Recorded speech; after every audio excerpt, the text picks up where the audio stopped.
Hello everyone, তোমরা সবাই কেমন আছো? আশা করি সবাই খুব ভালো আছো।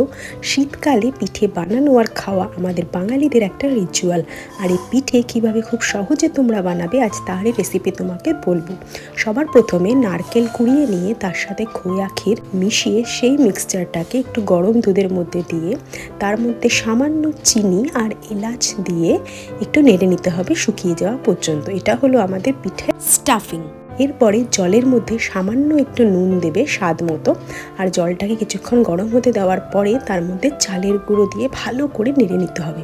তারপর একটা ডো বানিয়ে নিতে হবে। এবার ছোট ছোট এরকম বোল শেপ বানিয়ে নিয়ে তার মধ্যে বানিয়ে রাখা নারকেল আর খোয়া ক্ষীরে মিশিয়ে ভালো করে একটা শেপ দিতে হবে পিঠের মতো। তারপর বাজার থেকে কিনে আনা গুড়টাকে ভালো করে গ্রেট করে নিতে হবে, আর সেই গুড়টাকে দুধের মধ্যে মিশিয়ে দিতে হবে।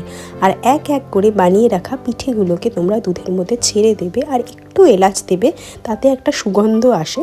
এভাবে 20 থেকে 30 মিনিট রেখে দিলেই তোমাদের পিঠে তৈরি হয়ে যাবে। তাহলে পিঠের রেসিপি না জানা থাকলে আজই এই রেসিপিটা দেখে তোমরা পিঠে বানিয়ে ফেলো আর আমায় জানিও কেমন লাগলো। Thank you for watching. By.